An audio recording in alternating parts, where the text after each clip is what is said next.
असलेले महात्मे या ठिकाणी कीर्तनाला उपस्थित आहेत. या सर्वांच्या साक्षीने या ठिकाणी हा पुण्यतिथी महोत्सव साजरा होत आहे. या मागचं एक कारण आहे माय बाबू, पितरांना या ठिकाणी ऋणातून मुक्त होण्याकरता धर्मशास्त्रामध्ये असं सांगितलेलं आहे. महाभारतामध्ये ज्या वेळेला धर्मराज दादा आणि यक्ष या दोघांचा त्या ठिकाणी संवाद चालत असताना यक्षाने धर्मराज दादांना 108 प्रश्न विचारले होते. त्या 108 प्रश्नांपैकी एक प्रश्न तो असा विचारला होता. धर्मराज दादांनी यक्षांना प्रश्न विचारला. यक्ष म्हणतोय, दादा या जगतामध्ये सर्वात मोठं दुःख कोणतं आहे? त्यावेळेला धर्मराज दादांनी सांगितलं, या जगतामध्ये सर्वात मोठं दुःख, आता तुम्हाला आम्हाला प्रश्न पडला असेल, सर्वात मोठं दुःख म्हणजे मृत्यू आहे, मरण. परंतु मरण नाही सांगितलं त्या ठिकाणी. धर्मराज दादांनी सांगितलं, बाबा या जन्मामध्ये या ठिकाणी या मृत्यू लोकांमध्ये जो जो जीव या ठिकाणी जन्माला आलेला आहे त्या त्या जीवाला या ठिकाणी एक मोठं दुःख आहे, ते म्हणजे ऋण. पहिलं दुःख सांगितलं मोठं म्हणजे ऋण. त्या ऋणामधून या ठिकाणी मुक्त होण्याकरता त्या ठिकाणी कुठल्याही पद्धतीचं जर तुम्ही कार्य केलं त्या ऋणातून त्या ठिकाणी मुक्त होत नाही. त्याच्यामध्ये मग किती ऋण आहे त्या ठिकाणी शास्त्रामध्ये धर्मराज दादांना सांगत असताना महाभारतामध्ये बरेच सांगितले ऋण.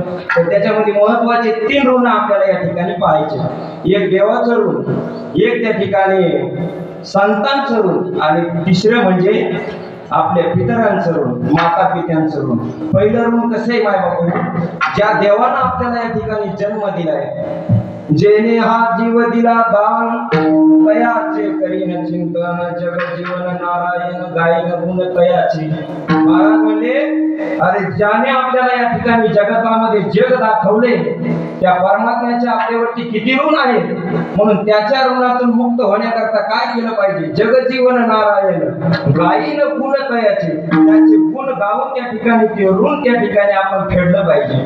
दुसरं ऋण कोणाचं सांगितले? दुसरं ऋण या ठिकाणी सांगितलं संत महात्म्यांचं. ज्या संत महात्म्यांनी तुम्हाला करता जगावं कसं, वागावं कसं, जन्माला आल्याच्या नंतर जन्मापासून ते मृत्यूपर्यंत कसा संसार करावा, कसं जगावं, सर्व त्या ठिकाणी ज्ञानोबराय तुकोबरायने आपल्याला ग्रंथांमध्ये त्या ठिकाणी प्रतिपादन करून दाखवलेलं आहे. म्हणून दुसरं ऋण संतांचं आहे. काय सांगू आता संतांचे उपकार, मज निरंतर जागविती. त्यांचे उपकार कसे फेडायचे? त्यांच्या ग्रंथाचं अनुकरण करून त्यांनी दाखवलेल्या मार्गानुसार येलेची पंथे चालू जाता, नपळे कोणता काही कोठे. ज्ञानोबराय म्हणतात, परिश्रुती स्मृतीचे अर्थ आपण हो निमूर्त अनुष्ठाने जगा देत वडील जे हे. ज्ञानोबराय म्हणले, तयाची आचरती पाहुले, पाहुनी सात्विकी श्रद्धा चाले, तो तेची फळ ठेविले ऐशी लाये. ज्ञानोबराय म्हणले, येथ वडील जे जे करीती, तया नाम धर्म ठेविती, तेची हेर अनुष्ठिती, सामान्य सकळ मार्ग दावून गेले आधी. दयानिधी संत ते, त्यांनी जे आपल्याला एवढं ग्रंथ त्या ठिकाणी संत वाङ्मय या ठिकाणी संपादन करून ठेवलेलं आहे, त्या ग्रंथाचं अनुकरण करून, नुसतं अनुकरण करून नाही, नुसतं कीर्तनातून उपदेश करणं नाही. त्याच्यात पुढे जाऊन म्हणले तुकोबराय म्हणले, नुसतं उपदेशापुरतं जर उभा राहिला तर तुकोबराय म्हणले, न होती ते संत करिता कीर्तन, सांगता पुराण न होती संत. जरी फेटा बांधून उभा राहिला जगाला ज्ञान द्यायला, पण आपण त्या पद्धती त्या मार्गाने संतांना घालून दिलेलं जर चालत नसेल तर न होती ते संत. तुकोबराय म्हणले, करिता कीर्तन, सांगता पुराण न होती संत. तुकोबराय म्हणले, ते संत होऊ शकत नाही जरी जगाला उपदेश करण्याकरता निघालेले असले. म्हणून माय बाबू, दुसरं ऋण या ठिकाणी संतांचं आहे, आणि तिसरं ऋण या ठिकाणी धर्मराज त्या ठिकाणी यक्षाला सांगत असताना सांगतात, बाबा जे पूर्वज आपले या ठिकाणी गेलेले आहेत, जे पितर आपले मूर्ती लोकांमधून या ठिकाणी वर गेलेले आहेत, त्यांचं ऋण आपल्यावरती असतं. त्यांनी आपल्याला आता हा जो कार्यक्रम या ठिकाणी ठेवलेला आहे, कैलासवासी वैकुंठवासी काळाजी गंगारामजी गरगडे यांचं या दोन पुत्रांवरती त्यांची कन्या असेल बाकीचे कुटुंबातले जे मंडळी असतील त्यांच्यावरती ऋण होतं मायबाप. हे ऋण कसं असतं? अहो मला एक सांगा, या ज्या दोन सुपुत्रांना त्यांनी या ठिकाणी कुटुंबामध्ये जन्माला घातलं, घालून त्यांनी या ठिकाणी अरे जग दाखवलं हेच नाही, व्यवहार कसा करावा, या ठिकाणी समाजात कसं राहावं, जगामध्ये कसं राहावं, या ठिकाणी जन्माला घालून शिकवलं. आणि एक दिवस त्यांना त्या ठिकाणी घरातला असू द्या, दारातला असू द्या, कुठलाही असू द्या, त्या सुपुत्रांना गादीवर बसवून म्हणजे अधिकार घरातला आपलं कर्तव्य संपवून त्यांच्यावर सोपवणं. तुकोबराच्या भाषेत सांगायला गेलं तर तुकोबराय म्हणले, बैसविला पती पुत्र राज्य करी, पितावा हे श्री आज्ञा त्याची. ज्या पदावरती घरातला प्रमुख म्हणून असू द्या, जात असताना त्या पुत्राला गादीवर कर्तव्य दक्ष होऊन त्या ठिकाणी त्याला अधिकार दिलाय. आणि त्याने सांगितलेले काम कदाचित प्रत्येक बापाला वयोवृद्ध झाल्याच्या नंतर पुत्रानं सांगितलेले काम करण्यात आनंद वाटतो. कशामुळं? माझे पुत्र या ठिकाणी त्यांना कसा जरी असला तर मायबापाला तो पुत्र त्या ठिकाणी यथायोग्यतेनं मायबापांचं हृदय कधीच त्या ठिकाणी लेकराला म्हणणार नाही. ज्ञानोबरामध्ये किंबहुना धनुर्धरा तो ए मातेची उदरा, तो मातेचा सोयरा केतुला पण. ज्ञानोबराय म्हणले, ज्या आईच्या उदरामध्ये लेकरू जन्माला आलंय त्या आईला जर विचारायला गेलं तुला किती हे लेकरू आवडतंय, तर ज्ञानोबराय म्हणले ती आई सांगू शकत नाही किती आवडतंय. जीवापेक्षाही त्या ठिकाणी त्या आईला लेकरू आवडत असते. त्या न्यायाने या ठिकाणी आई वडिलांचे आपल्यावरती उपकार असतात. आणि ते गेल्याच्या नंतर धर्मशास्त्र आपला असं सांगतंय, मायबापू हा विधी या ठिकाणी आपले जे पिता असतील, आई असेल, गेल्याच्या नंतर त्या ठिकाणी एक गरुड पुराणामध्ये थोडासा भाग सांगितलेला आहे. तो 2 मिनिटात मी तुम्हाला सांगणार आहे आणि आपल्या अभंगावरती येणार आहे. ठाला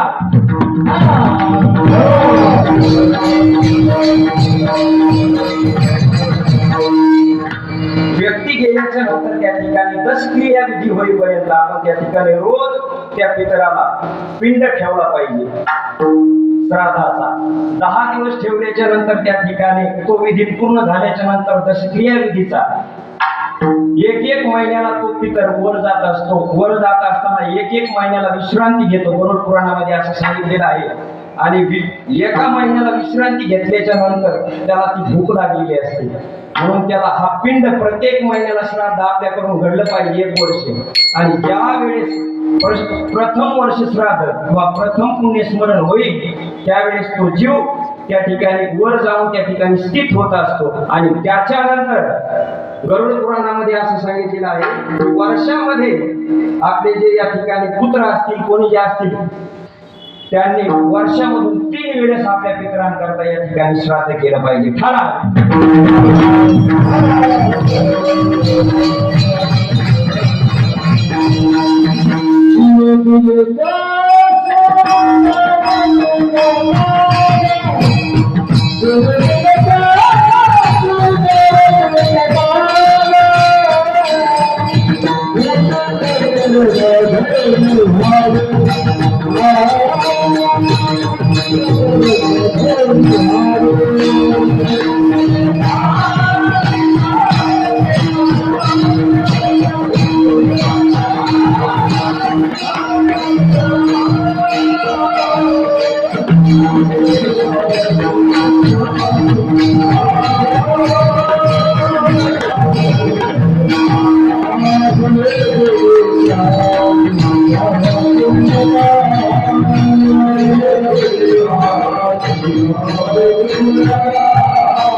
दिले त्याशी द्यावा पिंडदान उत्तीर्ण चरण धरुणी व्हावे. तुकोबराय म्हणले अरे ज्याने आपल्याला जन्माला घातले या ठिकाणी दोन अर्थ निघतात बरं का. तुकोबरायाच्या सद्गुरु जोग महाराजांच्या गाथेमध्ये असा अर्थ दिलाय ज्या देवानं आपल्याला मनुष्य योनीमध्ये जन्माला घातले. उदाहरणार्थ बघायला गेलं तर पृथ्वीवरती 84 लक्ष योनी आणि त्या 84 लक्ष योनी मधून देवानं आपल्याला मनुष्य योनीला जन्माला घातलंय. म्हणजे या ठिकाणी त्यानं आपल्याला या ठिकाणी जन्माला घालण्याचं कार्य केले. साधन मार्ग या ठिकाणी मायबाप दाखवले. म्हणून देवाचे एक ठिकाणी त्या ठिकाणी जिने दिले त्याशी द्यावा पिंडदान. पिंडदान द्यावा म्हणजे का देवालाही पिंड ठेवायचा का असं नाही. तुकोबराय म्हणजे आपला देह त्या ठिकाणी देवाला त्या ठिकाणी समर्पण करावा. समर्पिली वाणी पांडुरंग घेतो घरी खाला.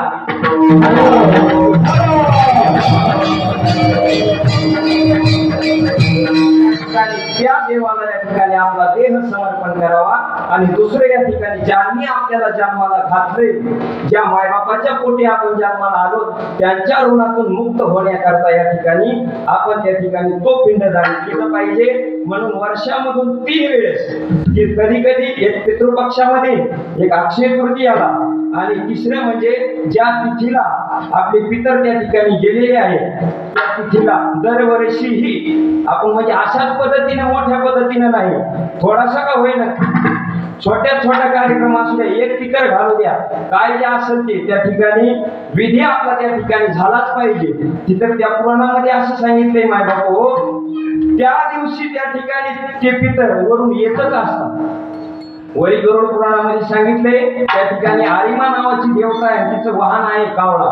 ते त्या ठिकाणी आपले ज्या दिवशी पितर गेलेले आहेत आपल्या ज्या तिथीला त्या तिथीला ते येतच असतात. आणि दुसरी गोष्ट अक्षय तृतीया आणि पितृपक्षामध्ये या 3 वेळेस वर्षामधून ते येतच असतात. आणि आपण जर त्या ठिकाणी आपला विधी नाही झाला तर त्या ठिकाणी ते उपाशी जात असतात. आणि त्याच्यामध्ये असं सांगितले त्याच्या सोबत आलेले दूत असतात आणि आपण जर त्या ठिकाणी तो विधी नाही केला तर ते दूत त्याला मारत नेतात. आणि वही जाऊन ज्या लोकांनी बाकीच्या इतर त्या लोकांना जे पिंडदान दिलेले आहेत ते लोक त्या ठिकाणी आनंदाने त्या ठिकाणी हसून याची निंदा करतात आणि त्यांच्या मुखातून गळत असलेली लाळ ही यांना त्या ठिकाणी खाऊन त्या ठिकाणी जगावं लागत असतं. त्यावेळेला हे म्हणतात की या ठिकाणी काय आमच्या कुळामध्ये लेकरू जन्माला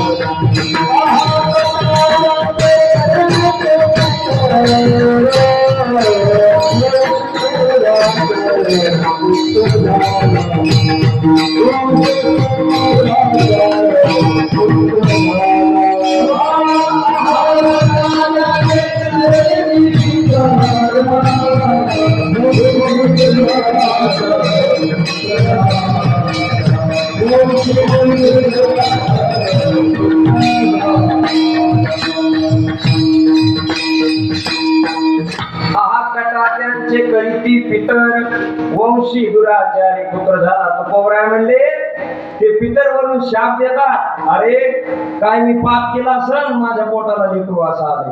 पुढे जाऊन तुकोबराय म्हणले आईशे कोणी पुत्र होती बुडविती पूर्वजा. असे पुत्र जर त्या ठिकाणी जन्माला आले तर पूर्वजाला तर बुडवतातच पण त्यांचंही अधपतन होत असतं. तुकोबराय तुका म्हणे जाय नरका अभक्ताची माय. त्या ठिकाणी लेकरू जर अभक्त जन्माला आले कुळामध्ये लेकरू तर नरकाला जाईल पण ते कुळातल्या मागच्या पुढच्या पिढ्यांना सुद्धा नरकात घालत असते. बुडती 42 जाती नाक कान. पुढे जाऊन महाराज म्हणले 42 आईकडचे 21 आणि बापाकडच्या 21 अशा 42 पुढे नरकाला घालते.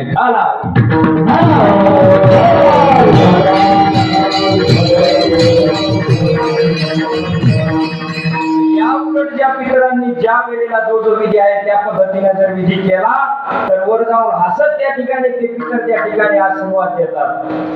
कल्याण ते असो क्षेम वाढ हो प्रेम आगळे. तुकोबराय म्हणले वरून त्या ठिकाणी सांगतात की माझ्या लेकराचं त्या ठिकाणी कल्याण असो आणि वाढो प्रेम माझ्याविषयी अत्यंत त्या ठिकाणी पुढं पुढं प्रेम वाढत जावो.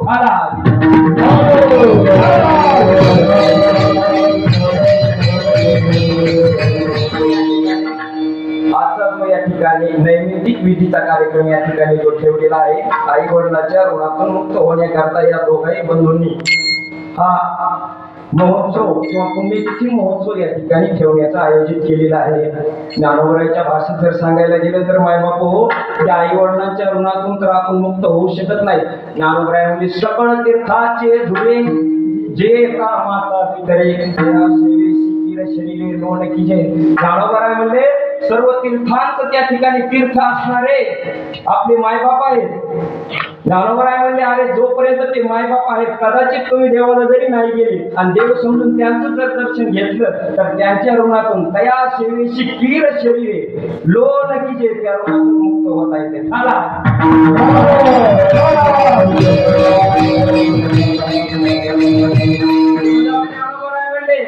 जरी या स्थितीला त्या ठिकाणी ते गेल्याच्या नंतर जरी तुम्ही जर त्यांचं स्मरण करून त्या ठिकाणी त्या श्राद्धाचं त्या ठिकाणी यथायोगी त्यानं पिंडदान केलं, ज्ञानोबराय म्हणजे ते पुण्य किती आहे. ज्ञानोबराय म्हणजे जसं चंद्रग्रहण आणि सूर्यग्रहण लागत असतं, त्या वेळेला दान दिलेला जो काळ असतो तो 1000 पटीने जास्त असतो. त्याचं पुण्य मापलं जात नाही. त्या पद्धतीने मायबाप गेलेले तो जो दिवस असतो त्या दिवशी जर आपण काहीतरी पिंडदान केलं आणि अन्नदान आपल्याकडून जर घडलं तर ज्ञानोबराय म्हणले आणि सोम सूर्यग्रहणे येऊन करीती पार्वणी माता पिता मरणे आणि जे दिवस आई वडील ज्या दिवशी गेलेले असतील, कोणतेही पितर जे आपले असतील जे गेलेले असतील, त्यांच्या गेलेल्या तिथीच्या दिवशी जर आपण यथायोग्यतेनं त्यांना जर पिंडदान केलं आणि अन्नदान जर आपल्याकडून घडलं तर त्या पुण्याला त्या ठिकाणी गणना नाही.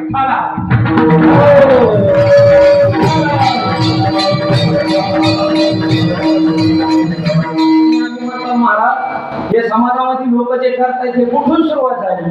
सुरुवात कुठून झाली याचं बघा. वेदांनीही सांगितलेले पिंडदान कसं करावं, इतर आपले गेल्याच्या नंतर विधी कसा करावा, त्याच्यानंतर रामायणामध्ये उल्लेख आलेला आहे बघा. परशुरामचंद्र ज्या वेळेला वनवासाला निघाले त्यावेळेला पुष्कर तीर्थावरती गेल्याच्या नंतर प्रभूंना कळालं की राजा दशरथजींनी प्राण सोडला. हे कळण्याच्या बरोबर राजा दशरथजींचं श्राद्ध जवळ आलेलं होतं. परशुरामचंद्रांनी त्या वनातले साधू बोलवले. जवळ साधन काही नव्हतं.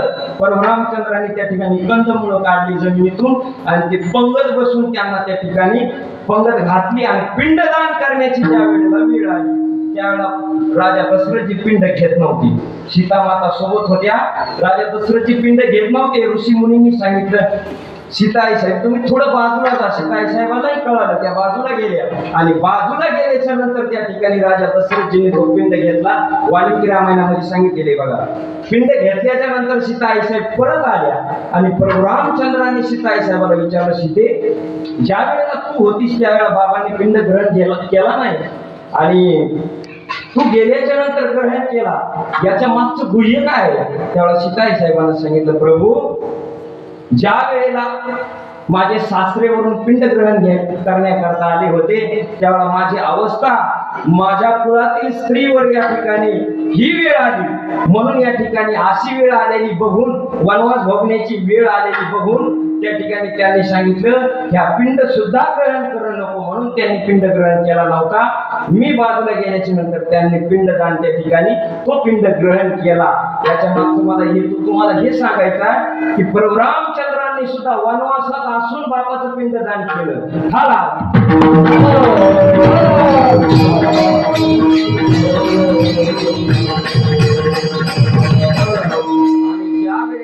रामचंद्र रावणाचं युद्ध झालं. रावण मृत्युमुखी पडला.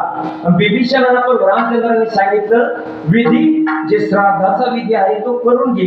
बिभीषणानं सांगितलं देवा काय माझ्या भावानं जन्माला येऊन चांगला वागलाय, कशामुळे त्याचं पिंडदान करू, करणार नाही म्हणले मी. त्यावेळेला रामचंद्रांनी 2 शब्द समजावून सांगितलेले आहे का? म्हणले बिभीषणा मरणांती त्या ठिकाणी वैर विसरायचं असतं.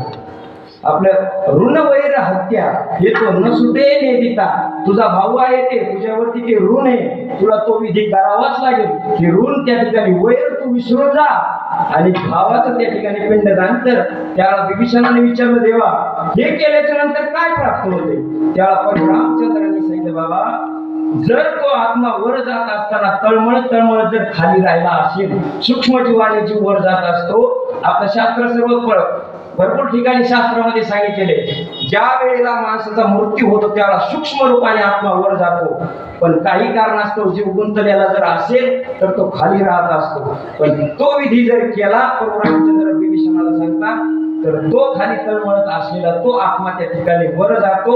आणि दुसरी गोष्ट म्हणजे त्या विधीमध्ये ब्राह्मण देवतांना त्या ठिकाणी दान घडत असते आणि ते दान घडलेलं त्या ठिकाणी तुम्हाला हजारो पटीने त्या ठिकाणी पित्याच्या किंवा पितरांच्या त्या ठिकाणी आई वडिलांच्या किंवा पितरांच्या स्मरणार्थ जे दान केलेलं असते ते तुमच्या आयुष्यामध्ये त्या ठिकाणी त्यांचा आशीर्वाद आणि देवाचा सुद्धा त्या ठिकाणी आशीर्वाद भेटत असतो.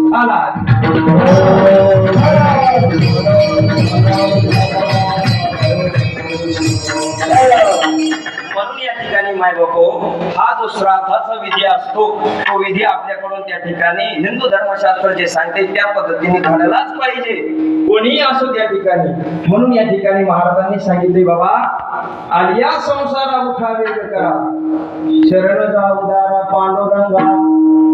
त्या ठिकाणी महाराज म्हणतात बाबा या संसारामध्ये जन्माला आलास ना तर या ठिकाणी त्या भगवंताला शरण जा उदारा पांडुरंगा. या ठिकाणी तुकोबरायाने तुम्हा आमच्याकरता त्या ठिकाणी उपदेश केलेला आहे. उपदेश तरी कोणत्या पद्धतीचा आहे? तुकोबरायाने 3 प्रकारे उपदेश केलेला आहे. पहिला उपदेश आहे त्या ठिकाणी हिताचा सांगितलेला आहे. येतो हिताचा कळवळा पडती हाती म्हणून काळा. पुढे तुकोबराय जाऊन म्हणले शोधोनिया आले संत हित जगाचे. तुकोबराय म्हणले संत त्या ठिकाणी आपल्याला हिताचा उपदेश करत आहेत. दुसरा उपदेश त्या ठिकाणी सांगितला तुकोबरायला हिताचा उपदेश सांगून जगाला त्या ठिकाणी लक्ष न दिल्यामुळे तुकोबरायला कदाचित राग आलेला असावा. तुकोबराय रागाने बोलले त्या ठिकाणी. तुकोबराय म्हणले तुम्ही जर मी जे सांगितलेलं ऐकत नाही तर या ठिकाणी तुम्हाला पुढं घोर त्या ठिकाणी यातना भोगाव्या लागतील. किती सांगू तरी नायकती पटकीचे पुढे शिंगडीचे रडतील. तुकोबरायाने शिवी देऊन त्या ठिकाणी सांगितलं रागाने. त्याच्या पुढे जाऊन त्या ठिकाणी तुकोबराय म्हणले पुढे अवघड यमदंड विषयाचे सुख येते वाटे गोड. पुढे अवघड यमदंड. तुकोबराय म्हणले तुम्हाला या ठिकाणी हे विषय भोगण्याकरता गोड वाटताय, परंतु पुढे त्या ठिकाणी भोगून संपल्याच्या नंतर अंतकाळच्या वेळेला ज्या वेळेला तुमच्यावर ज्यावेळेला पलटतील त्यावेळेला याचं सुख याचं दुःख तुम्हाला या ठिकाणी भोगावं लागेल. खाला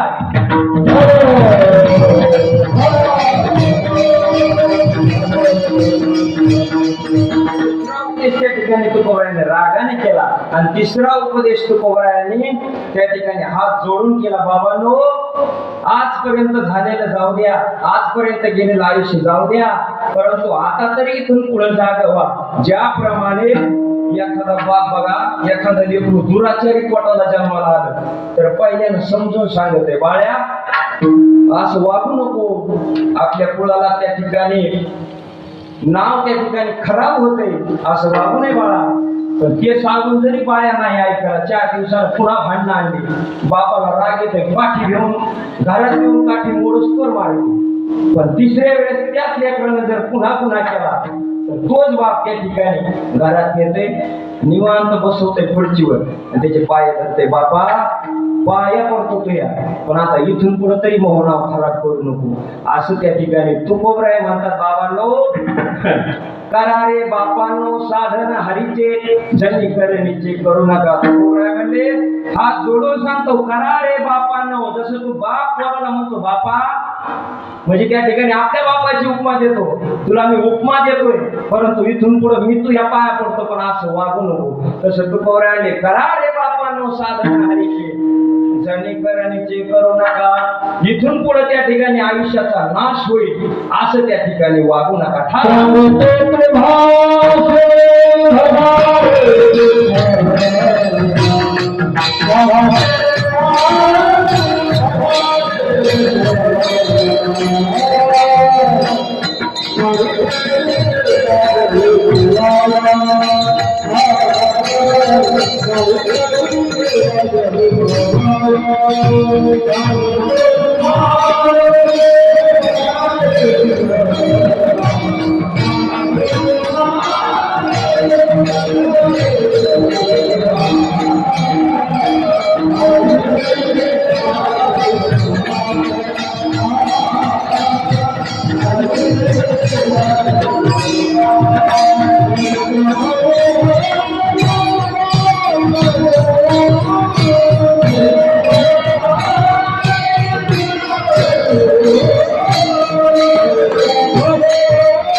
तुम्हाशी भजारे विठ्ठला नाही तरी गेला जन्मवाया. महाराज म्हणजे बाबा तुम्हाला सांगतो आता तरी त्या ठिकाणी वेळ गेलेली नाही.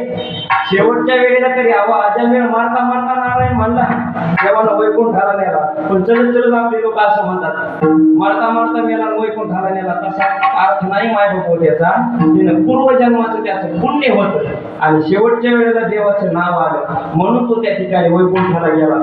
कदाचित माझं म्हणणे असं समजा जातवी असतील आखरीच्या वेळेला देवाचं नाव घेतल्याच्या नंतर जातवी असतील परंतु मुखात नाव येऊ देण्याचं त्याच्या हातात आहे. कितीतरी लोक म्हणतात बघा चांगले चांगले अहो चांगल्याच्या मुखाला त्याचं नाव येत नाही अंतकाळच्या वेळेला तर वाईटाचं लांबच राहिलं.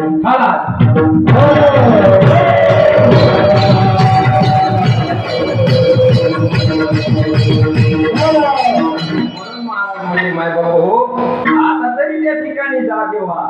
अजूनही तरी होय जागा तुका म्हणे पुढे जगा.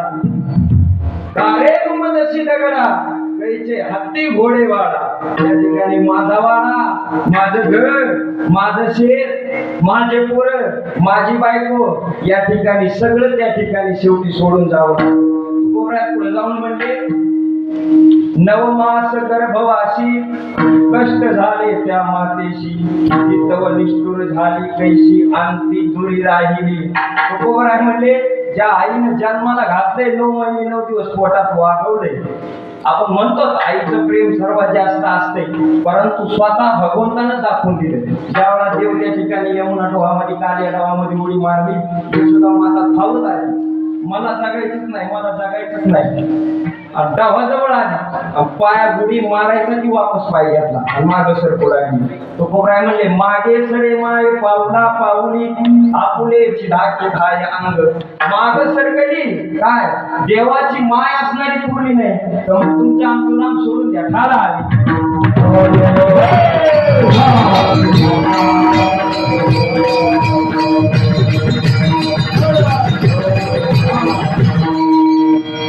जी पत्नी माझी म्हणतोय तो कोबराय पुढे जाऊन म्हणले देहग्रहाची कामिनी तिथव राहिली भुवनी मी जळत तसे स्मशानी अग्नी सवे एकला. जी पत्नी माझी म्हणतोय ती पत्नी सुद्धा त्या ठिकाणी एक दिवस त्या ठिकाणी घरी राहते आणि मी एकटा त्या ठिकाणी स्मशान भूमीमध्ये एकटा जळतोय ती बघती नुसतं. वाल्मिकींचा प्रसंग सांगायचं झालं तर आपल्याला सर्वांना तुम्हाला माहिती आहे रामायण. ज्या वेळेला नारदाने विचारायला सांगितलं वाल्या जे आजपर्यंत समाज मारून लुटलास ज्या घरादाराकरता धन नेलंस त्या बायका पोरायला विचारून घे. वाल्मिकी ज्या वेळेला विचारायला गेली बायकोला विचारलं पहिलं वैरे म्हणला तू या ठिकाणी आजपर्यंत जे लोक लुटू लुटू मारले पैसा लुटला धन लुटले त्यांना मारून या ठिकाणी तुम्हाला धन आणून दिले त्याच्यामध्ये तू सहभागी होशील का. माझं ज्या वेळेला प्रारब्ध कर्म त्या ठिकाणी भोग भोगण्याची वेळ येईल त्या पत्नीने सांगितलं माझ्या बापानं का ह्याच्या करता दिले का. तुम्ही पाप करायले का पुण्य करायले याच्याशी मला घेणं देणं नाही. मला जगवणं हे तुमचं कर्तव्य आहे म्हणून तुम्ही पाप करू नका. तुम्हाला कोण म्हटलं करा. त्याच वेळेला वाल्मिकी महाराज रडत रडतच पळाले नारदाचे पाय धरले.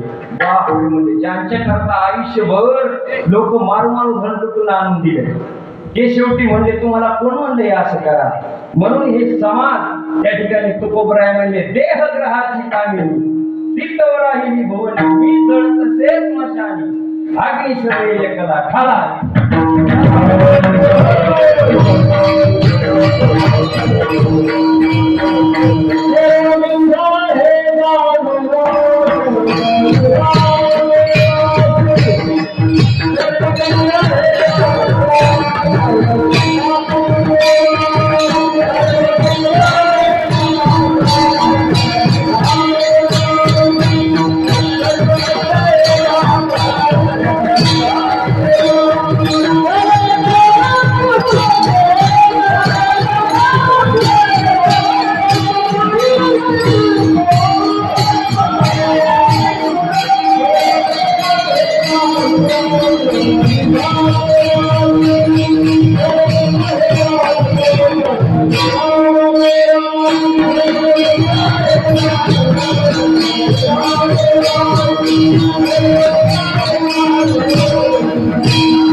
धनदारा पुत्र जन बंधू सोय रे पिशोड सर्व मिथ्या हे जाणून शरण निघा देवासी. तुकोबरा म्हणले धनदारा पुत्र जन बंधू सोय रे पिशोड सर्व मिथ्या हे जाणून शरण निघा देवासी. ऐसे जाणून या पायी मनुष्य जन्म मागुता नाही. नामा म्हणे तुझ्या पायी ठाऊ दे गा विठोबा.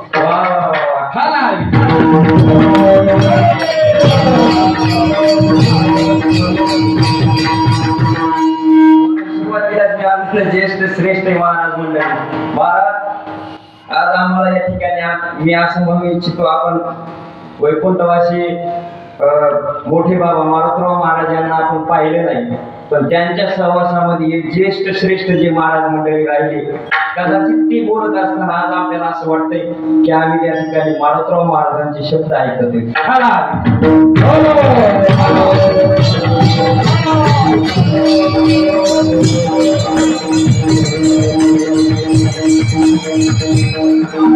सर्व मिथ्या आहे जाणून शरण निघा देवाशी. हे कसं आहे म्हणजे मिथ्या म्हणजे खोटं.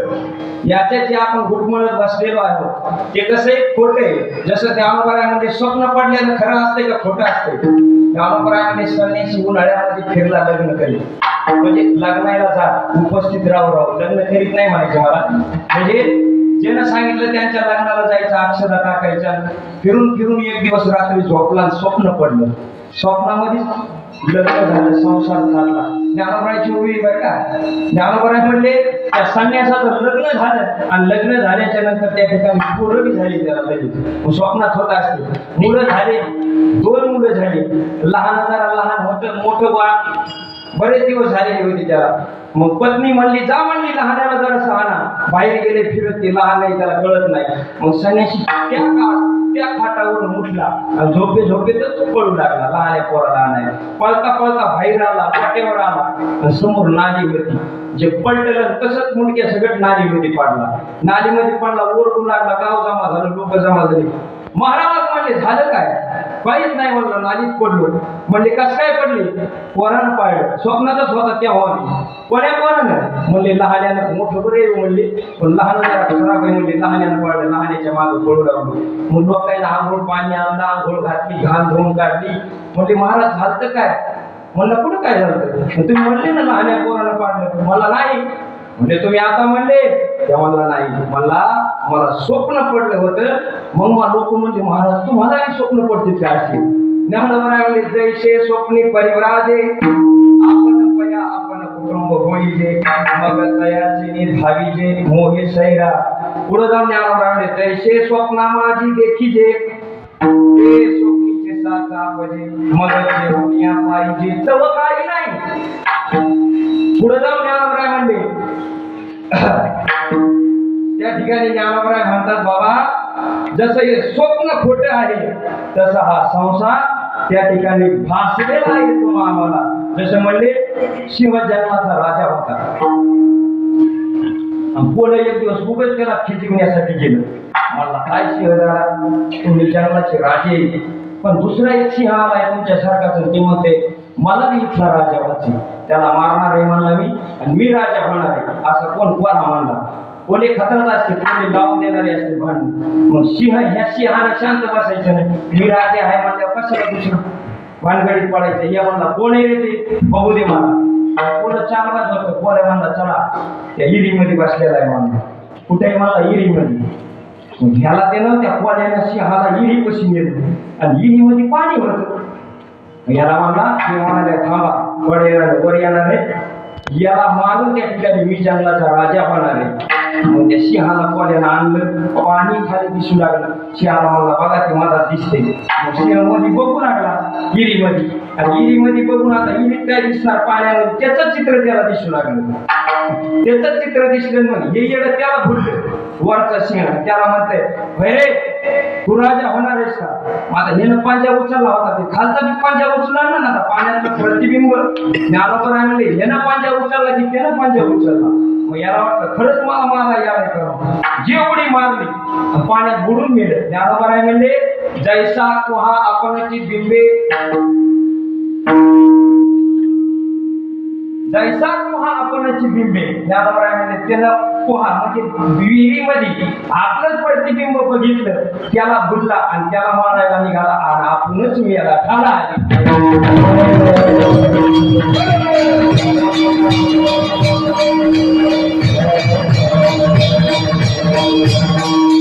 त्याप्रमाणे आपल्याला हा संसार त्या ठिकाणी भासलेला सिंह स्वतःच्या प्रतिबिंबाला भासला आणि कोल्यानं सांगण्यावरून त्याला मारायला निघाला, स्वतःच गेला.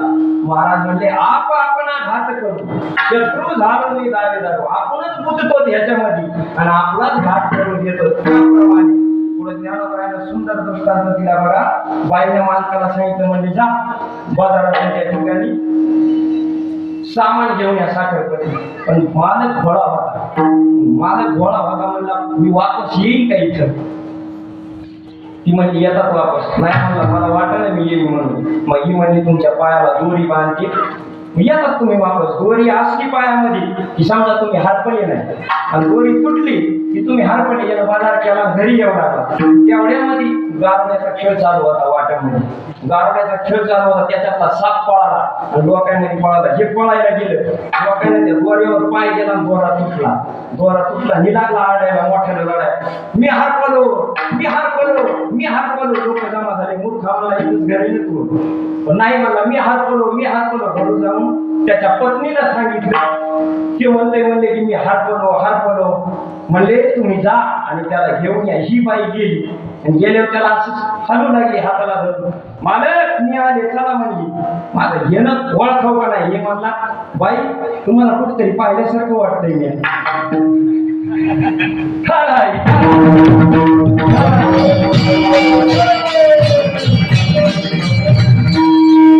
मग त्या बाईनं खाली पायाकडे बघितलं, म्हणजे अरे हे येण्याचा द्वारा तुटलाय वाटतं.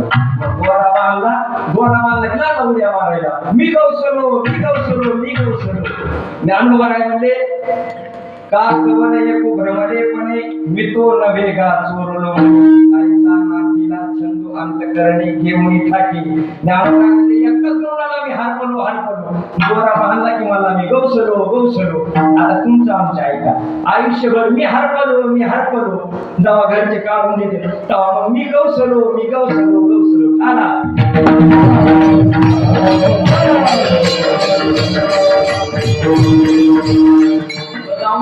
म्हणजे अरे एक मनुष्य दुसऱ्या मनुष्याच्या मृत्यूला जातो, एक मनुष्य दुसऱ्या मृत्यूला त्या ठिकाणी दुसऱ्या मनुष्याला अग्निदहन देतो, एक मनुष्य दुसऱ्या मनुष्याचा दशक्रिया विधी करतो, एक मनुष्य दुसऱ्या मनुष्याचं पुण्यस्मरण करतो. पण तो कधीतरी का आठवत नाही की मलाही एक दिवस त्या ठिकाणी जायचं. ज्ञानोबरायांमध्ये एरवी आयुष्याचे सूत्र घडता, भूतांची उमटे कळाडता, युगांत नोहे. मेलेला माणूस बघत आहे आणि बघत असताना आपण थरथर कापते. बापरे काय अवघड आहे म्हणते. ते तर फडायला लागलेलं दिसत आहे, हे तर कापत काय अवघड आहे म्हणते. बाबा अवघड आहे. आणि त्याला स्मशानभूमीमध्ये त्याचा विधी संपला. काही खरं नाही, काय खरं आहे माणसाचं. घरी आला ह्याची बघतो त्याची बघतो, ह्याची बघतो झालं संपलं. खाला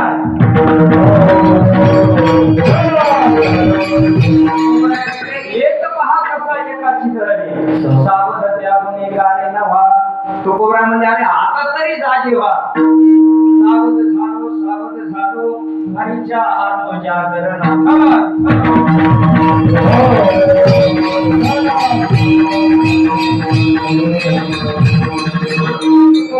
बाबा हे जे सर्व तुम्ही अनुभवले, तुम्हाला कळत आहे त्याच्यामध्ये दुःख आहे. कधीतरी घरामध्ये भांडण झाल्यावर माणसं म्हणते हवा वाटत हो, पण तेच कुठेतरी वारीला जाते आणि तिथून पुन्हा वारीला जाऊन इकडे फोन लावून विचारते काय चाललंय काय नाही. म्हणजे आपल्याला आम्हाला कळत आहे त्याच्यामध्ये दुःख आहे, परंतु तेच भोगण्याचं ज्ञानोबराय म्हणले पायाला खाऊन आले किडे झाले त्याच्यामध्ये आली आणि आली त्याला पेऊ लागली त्या पोळा, याला वाईट वाटू लागले, यानं आळ्या बाजूला काय आणि टाकून दिल्या, पण ती आळी पुन्हा याची आणि त्या खाऊन ते प्यायची. ज्ञानोबरायनं सुंदर उदाहरण दिले बघा. याला त्याच्यात घाण वाटू लागली, पण त्या आळीला त्याच्यात आनंद वाटू लागला. ते किडे काय चिळस घेते ज्ञानोबराय म्हणजे ते अंतरणेनं ती बापुरे मौनी आगते सेवन घडे ते पंक्तीचे किडे काय चिळस घेते ज्ञानोबराय. त्याला माहित आहे इथं घाण आहे, पण त्या किड्याला त्याच्यातच आळीला त्याच्यातच आनंद वाटू लागला. तसं तुमचं आमचं आहे, आपल्याला कळत आहे याच्यात घाण आहे, याच्यामध्ये दुःख आहे, पण त्याच्यातच राहू राहू त्याच्यात आनंद भोगावा असं वाटतो.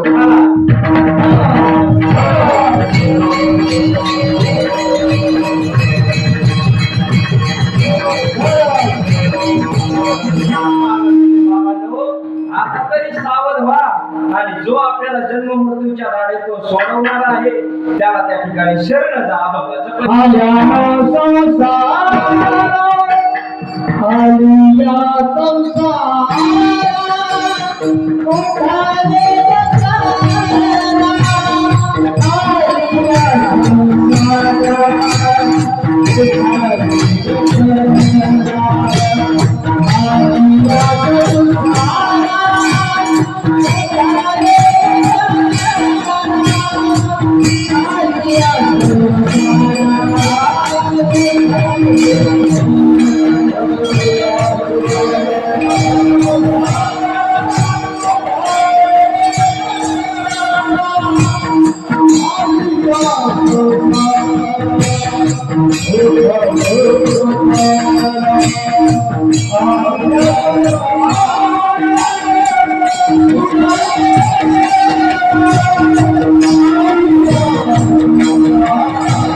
शरण जाऊदारा पांडुरंगा. महाराज म्हणजे बाबा या मृत्यू लोकामध्ये जन्माला आलात ना तर त्या एकमेव पांडुरंग परमात्म्याला शरण जा. तो सोडून या ठिकाणी कोणीही देव आणि संत सोडून कोणीही आपलं हित जाणार नाही. म्हणून या जीवाला शरण जाऊन काय उपयोग आहे? तुमच्या आमच्या आपला इष्ट मित्र स्वजन सखे यांना शरण जाऊन उपयोग नाही. जीवाला शरण जाऊन उपयोग नाही. उदाहरणाने सांगायला जर गेलं, दोघं कीर्तनाला आले आणि एक जण म्हणला मला झोप येते, दुसरा म्हणला मला बी झोप येते. मग म्हणजे करायचं काय? मला आपण असं जाऊ, मला झोप आली तर तू उठी जाय आणि तुला झोप आली मी उठी जाय. माझी महाराज पुढं बसली, दोघं पांडुरंगा बरोबर थांबलं, मला भजन झालं. दोघांना ठरवलं होतं मला आली तर तू उठव, तुला पांडुरंगा करू प्रथम मन झालं दोघं झोपी. महाराजाला जाऊन हलवावं लागलं ठाला.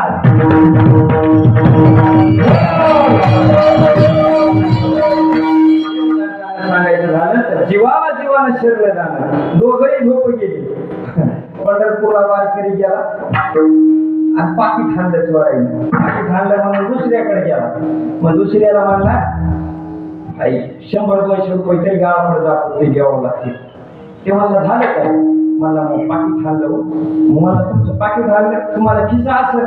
मला हो खिसा होता ना. मला खिसाच नाही. पैसे येण्याचं लांबच राहिलं खाला.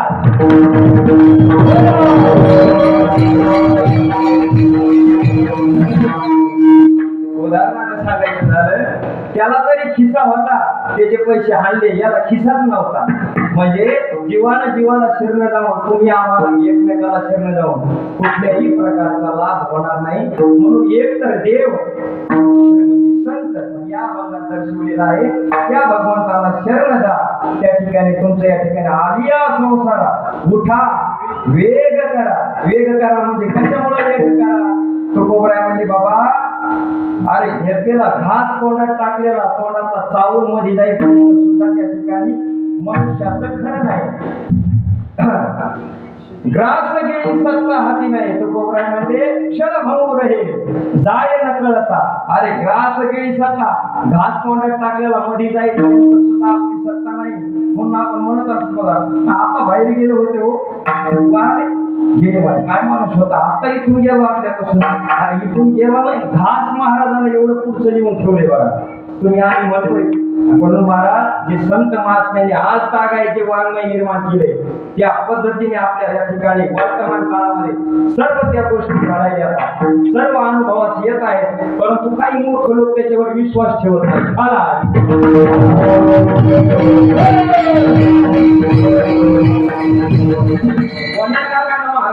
महाराज म्हणले याच्यामध्ये दुःख आहे पण कोणाकोणाला दुःख भेटले.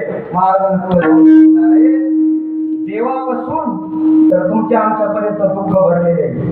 देवाचा संसार बघायला गेले तर बघा ज्यावेळेला प्रभू रामचंद्राचा राज्याभिषेक होणार होता त्यावेळेला प्रभू रामचंद्राला 14 वर्ष वनवास भोगावा लागला. हे प्रतिध्वनी ज्या वेळेला कानावर आला काय प्रभू रामचंद्र त्या ठिकाणी देव होऊन गेले हो. महाराज त्या रामायणामध्ये उल्लेख आलेला आहे ज्या वेळेला प्रभू रामचंद्राचा सकाळी राज्याभिषेक होणार आणि त्याच वेळेला त्यांना घटना कळाली की उद्या 14 वर्ष वनवासाला जाते. तरीही रामचंद्र हसत तयार झाले. ज्ञानप्रायामध्ये सुखी संतोषाने यावे दुःखी विषादान हजावे ठरावे मना माझी. अरे सुख असो का दुःख असो दोन्ही स्थितीमध्ये जो समभावाने राहत असतो त्याला त्या ठिकाणी मनुष्य म्हणावं. ठाणा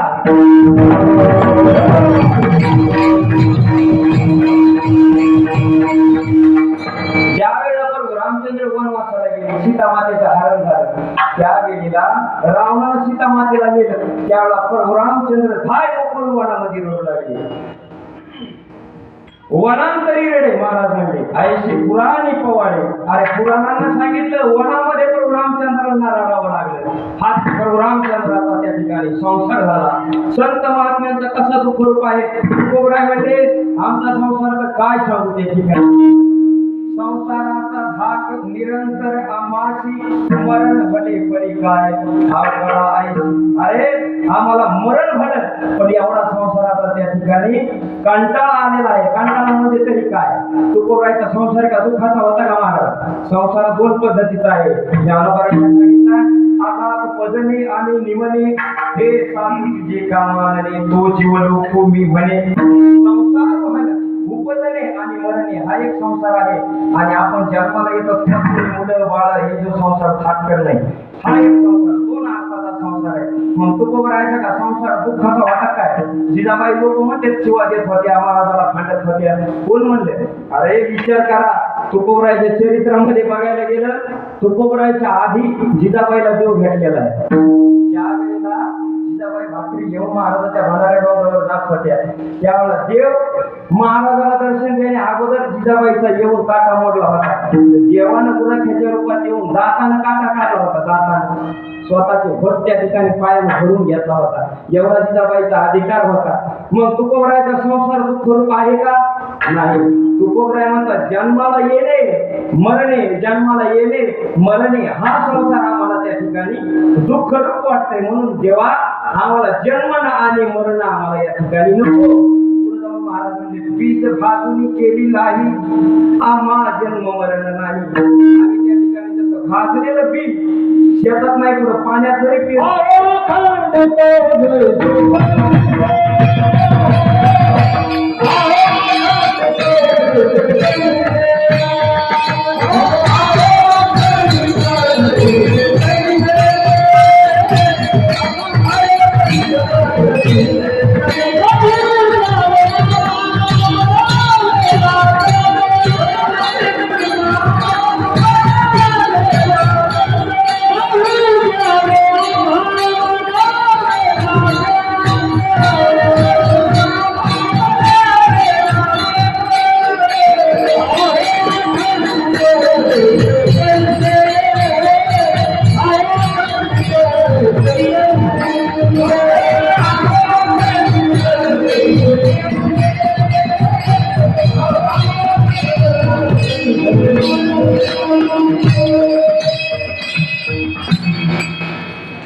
एवढा या ठिकाणी हा संसार दुःख रूप आहे. काय प्रमाण नाही ज्यावे आम्हा मरावे लागल.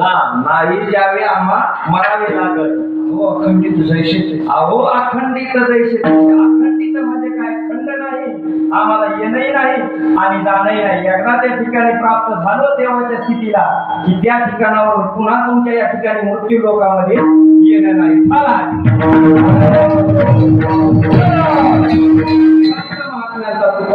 आम्हाला संसाराचा भाग किती आहे?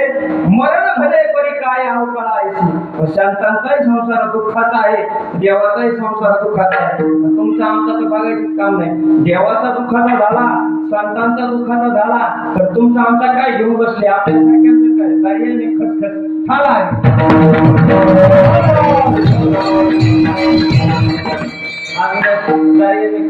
श्री गुरु चंद्रशेखर महाराज देगलूरकर सांगत असताना याचा अर्थ तुम्हाला सांगतो. एकदा पत्नीला पतीला सांगितलं मुलीचा तुकाराम खसखस घेऊन या. भाजीला खसखस नाही असती बघा भाजीची खसखस. ते खसखस आणायला गेलं. खसखस घेतली, जवळ समुद्र होता. मग समुद्रामध्ये गेला. मला चला समुद्राचं दर्शन तरी घेऊन जाऊ जाता. मग तिथं समुद्रामध्ये वाकला तसाच खिशातली खसखस आरती आणलेली होती. ती खसखस समुद्रात पडली. त्याला आठवणच नाही पडली का आहे म्हणून. तसंच घरी गेला. घरी गेलो बायको म्हणली आणली का खसखस? बरोबर खिशात हात घालायला तर काहीच नाही. काहीच नाही. आम्हाला पडली वाटतं मला. म्हणजे कुठे गेलते थोबड घेऊन. मला मी समुद्रामध्ये गेलतो दर्शन घ्यायला. मला थांबा आत्ता आणतो. गेला आणि समुद्रामध्ये पाणी हिचकू लागला. तेवढ्यामध्ये पुढून एक माणूस आला. ते म्हणला काय बघायला रे? मला खसखस पडली हो आरतीच्या टाक मी घेतली होती दुकानावर ती सापडायला मला. मूर्खा म्हणला 15चा आजमये गेले तर वाहून ती आणखीन मिळाला नाही. ती आरतीच्या टाक खसखस गवसन होय.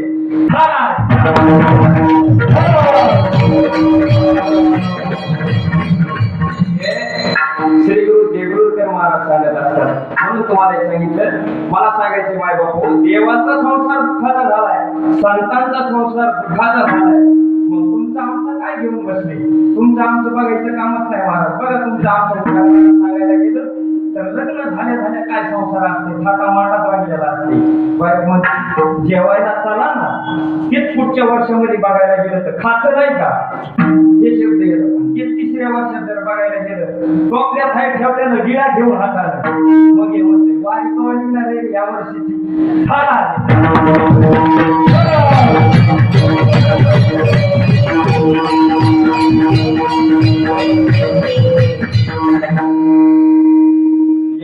बायको मेली पुत्र डसून म्हणजे मौत करायला जाऊ लागली. यानं गाडगा हातामध्ये घेतलं ती, एका हातामध्ये पुत्र घेतलं ती.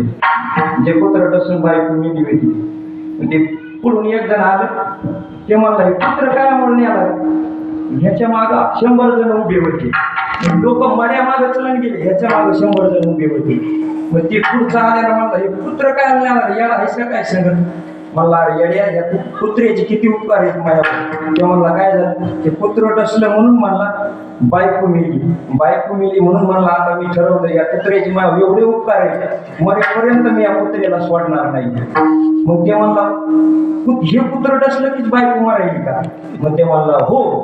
म्हणला मला देतो का घंटाक्षस. त्या म्हणला मूर्खा माग 100 जण बारीला उभी राहिलेली 101 वाट म्हणला.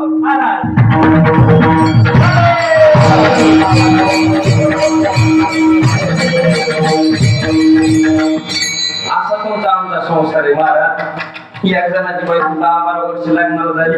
आता ते अॅनिव्हर्सरी डे निघालाय बघा ते काय इंग्लिश मधून म्हणतात. हा लग्न वाढदिवस. ती बाई सहज मालकाला म्हणली पाहता पाहता आपल्या लग्नाला बोलता बोलता चालता बोलता 12 वर्ष झाली आपल्या लग्नाला. ते म्हणलं हो तू बोलता बोलता गेली आणि मग ऐकता 12 वर्ष गेली तू. मग ती म्हणली बाई यायला कवा चांगलं बोलायचं तर कवा आडवच बोलणे. जसे लग्न झाले तेव्हापासून चांगलं बोलायचं जावं तर आडवच बोलणे. चांगलं बोलायचं जावं माणूस कवा आडवच बोलत येतो. माझ्या बापानं जरा गडबडच केली. हे म्हणलं काय आला मागचं काढायची शांत बसून. नाही म्हणली माझ्या बापानं जरा गडबडच केली. म्हणलं झालं काय सांग काय गडबड केली. ती म्हणली मला त्या ठिकाणी ज्या वेळेला मी युवा योग्य झाली होती त्यावेळेला मला का नाही म्हणली लग्न आमच्या सोयरीक येऊ लागल्या. मग हे म्हणला बरोबर आहे मग जवळच्याला माहित असेल तू कशी आहेस म्हणून लांब आमच्या सोयरीक येऊ लागल्या.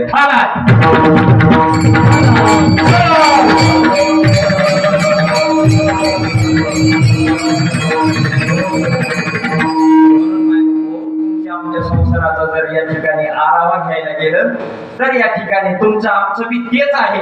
आणि परंतु संत महात्म्यांनी तो देव आपला केला म्हणून त्यांचा संसार या ठिकाणी सुखाचा झाला. म्हणून महाराज म्हणतात बाबांनो हा देह तुझा नाही. तू म्हणतोस माझा आहे माझ्या माईचा आहे. हा देह माझ्या बापाचा आहे. हा देह माझ्या पत्नीचा आहे. हा देह कोणाचाच नाही. हा देह अभंगाच्या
कुबीराचे येथे मनुष्याचे काय आहे. म्हणजे बाबा हा देह त्या ठिकाणी काळाने ग्रासलेला आहे. तुला जरी भास झाला असेल मी या ठिकाणी स्वतः मी या ठिकाणी काहीतरी करतोय, घरामध्ये करता असेल तर त्याला अभिमान असतो.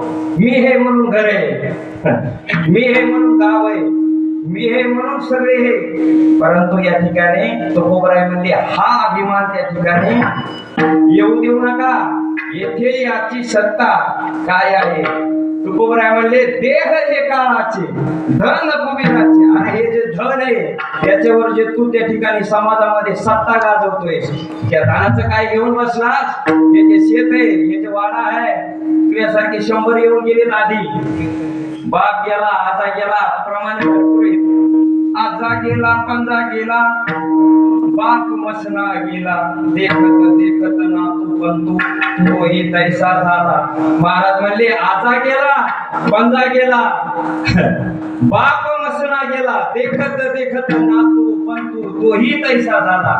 अरे पिढ्याची पिढ्या गेल्या का काय वाडा घेऊन बसला. 7-12 बघा जरा किती जणांच्या नावचे मागून आलेली, किती पिढ्या आल्या, किती गेल्या का. हे म्हणतोय मोह शेत आहे, शेत जागेवर राहणार आहे. तुला एक दिवस इथून जावं लागणार आहे. वाडा जागेवर राहणार आहे, आपल्याला एक दिवस इथून जावं लागणार आहे. माय बाप मये म्हणतो, त्यांना सोडून एक दिवस जावं लागणार आहे. बायको लेकर बाळ माझे म्हणतो, त्यांना सुद्धा सोडून तुला जावं लागणार आहे. एक दिवस तू एकटा जाणार आहे आणि सगळे मागे राहणार आहे. हे लक्षात ठेव.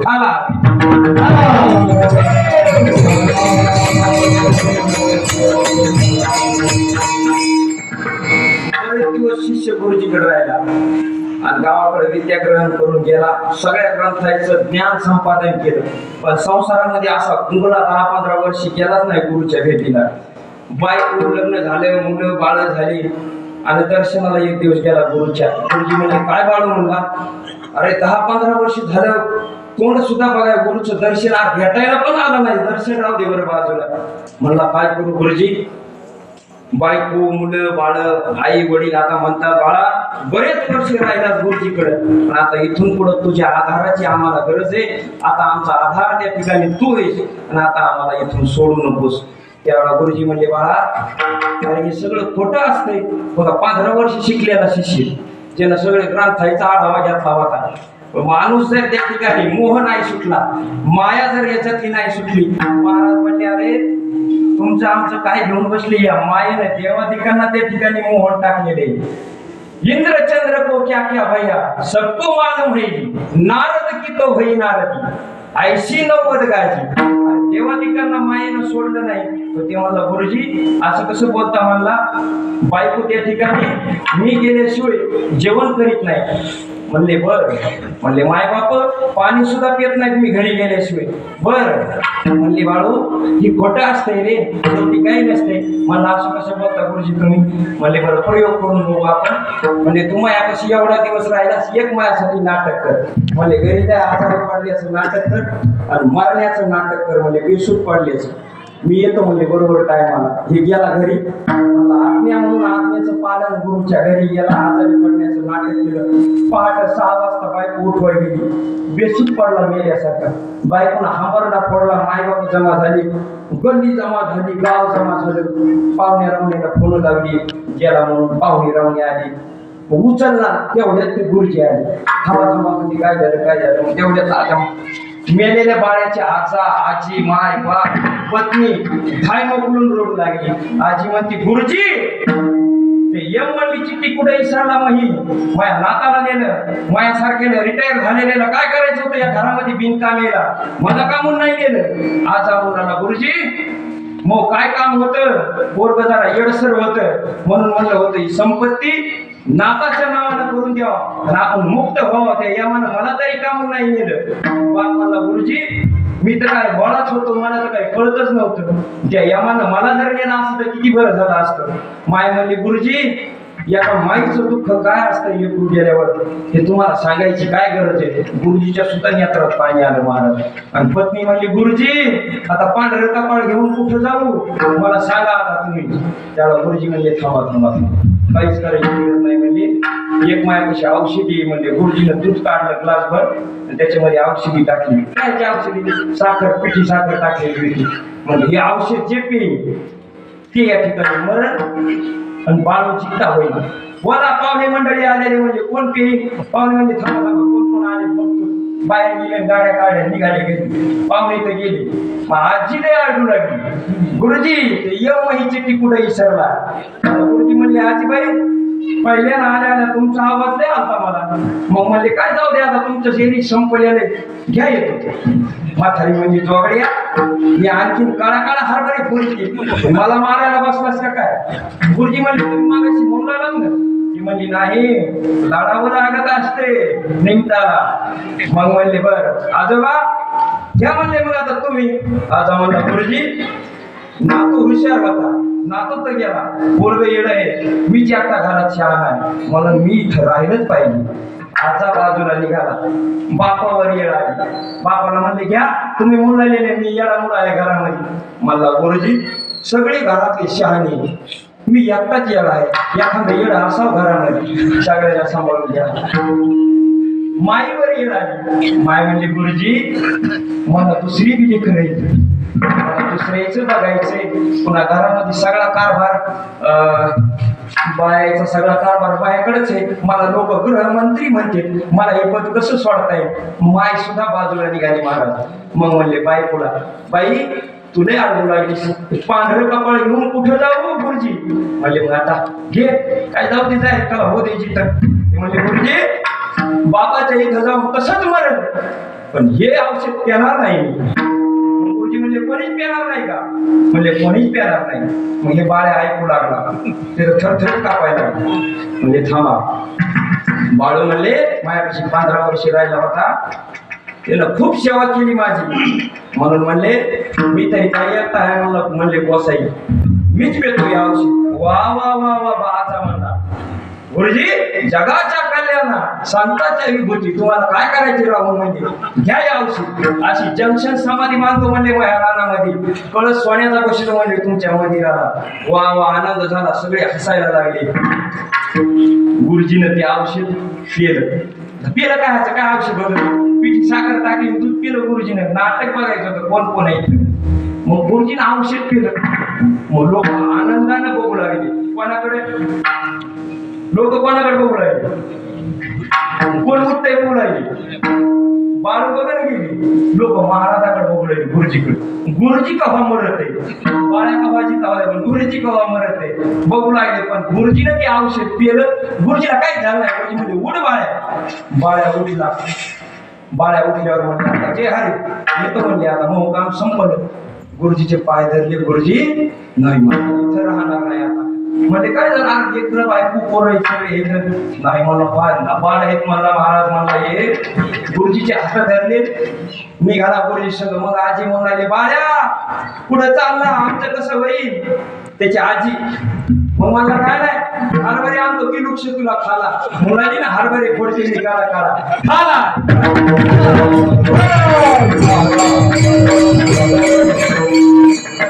प्रसंग संपला नाही बाबा हो. शास्त्रामध्ये भरपूर प्रमाण आहेत असे तुम्हाला दृष्टांत पटवून द्यायला.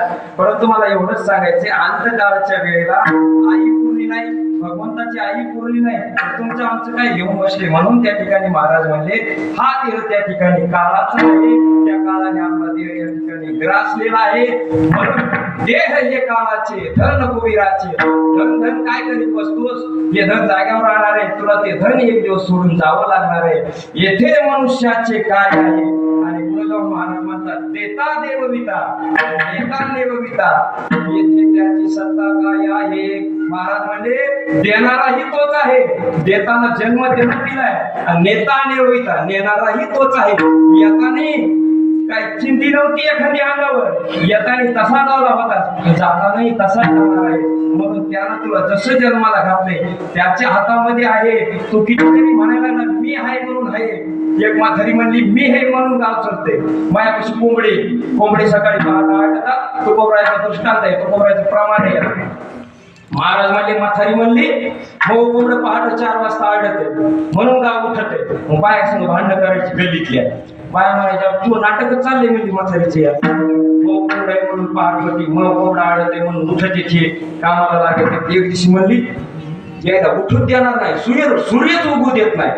कोंबडीची चोचच बांधून ठेवली झोपली म्हातारी, बांधून ठेवून झोपली. आता सकाळी सूर्याच्या टायमाला उजडला, लोक उठले, कामाला लागले. ती म्हणते आता बघत येत कसे झोपलेले असतील, कुठं सूर्य उजळलाय. बरं, सूर्य जरी उजळला असला तर मग कोंबडच आज आळलेलं नाही. पण म्हणली हे उठलेच नसतील. बाहेर आली आणि बघू लागली, सगळ्या बाया कामाला लागलेल्या. मग म्हणली कोंबडं कुठं गेलं का? कोंबडं सुटून बाहेर गेलं पळून, आळलेलं लोक उठली. बघायला गेली कोठ्यामध्ये, तर कोंबडं मरून पडलेलं होतं. हिचं कोंबडं तर गेलं, जग चालू राहण्याचं बंद नाही झालं. ही म्हणत होती माझं कोंबडं आरडत आहे म्हणून गाव उठतंय, कामाला लागते. बाई तुझे कोंबडे 1000 जरी गेले तरी या ठिकाणी उजळणार आहे, लोक कामाला लागणार आहे. माझं म्हणू नको. तू जरी गेली, तो कोंबडं जरी गेलं तरी लोकांचा व्यवहार बंद राहणार नाही. प्रोग्रामने नार रे तरी काय म्हणजे कोंबडे करोनिया वेळे आग्रह दावी. वेळेपणा घेऊन जगाला सांगू लागली मोह कोंबडा आडत आहे म्हणून तुम्ही कामं करतात सकाळी पहाटे, बंदच करून ठेवते. कोंबडे नाही न्यायचे. लोक मस्त कामाला लागले. मीपणा जो आहे, मी आहे म्हणून आहे, मी आहे म्हणून घर आहे. अरे बाबा, तुझ्या मागचे 100 जण येऊन गेल्या पिढ्या, तुला एक दिवस जायचंय आणि तू गेल्याच्या नंतर कोणीच म्हणणार नाही आमचे बाबा होते किंवा आमचे आजोबा होते, आमचे पजोबा होते म्हणून घर होत नाही. कोणाचं बघा, माझ्या ऐकण्यात 95% असं ऐकलेलं बघा. कोणते पोरं म्हणतात वडिलाच्या काळात काय नव्हतं महाराज, आम्ही करते झालो तेव्हा कसं गाडी बरी झाली. वडिलाच्या काळात नाही अवघड होतं आम्ही जेव्हा झालो तेव्हा आम्ही मग चांगलं बंगला बांधला, शेत घेतलं, काय नव्हतं वडिलाच्या काळात. मग तू तर होता ना वडिलाच्या काळात, दुसरं काय होतं? अरे जन्माला घातलं ही किती मोठी उपकार आहे. पण प्रत्येक जण म्हणतो काय नव्हतं, मी होतो, मी झालो म्हणून या ठिकाणी काहीतरी झालं. ठाला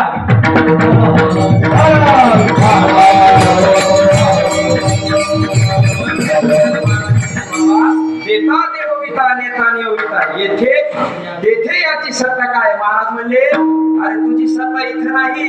म्हणून महाराज म्हणले तुम्हाला हा भ्रम झालाय. निमित्ताचा धनी गेला असे प्राणी, तुका म्हणे म्हणून व्यर्थ गेला. तुला भ्रम झालाय की मी हे म्हणून या ठिकाणी चालतंय. याच्यामुळे त्या ठिकाणी निमित्ताचा धनी केला असे प्राणी म्हणून तुझा जन्म या ठिकाणी व्यर्थ गेला. गोपाळ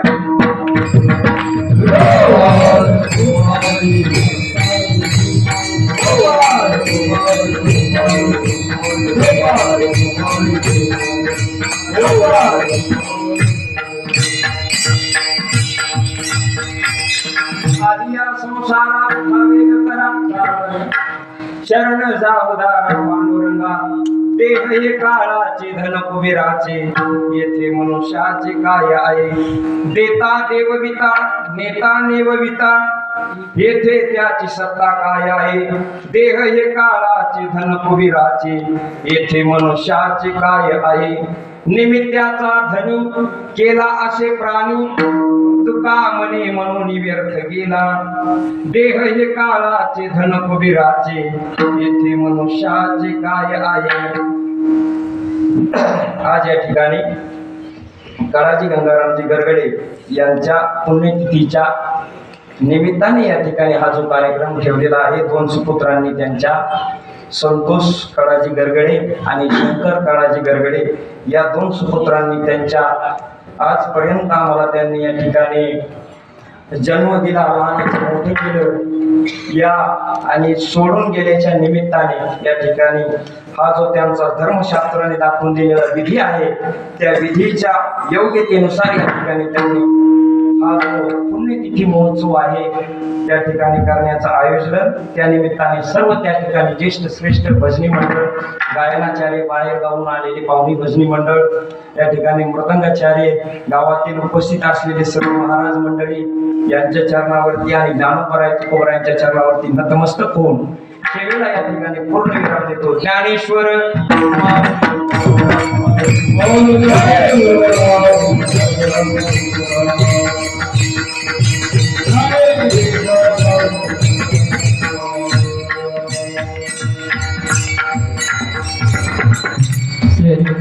उद्धव महाराज त्यांना साथ प्रकाश महाराज.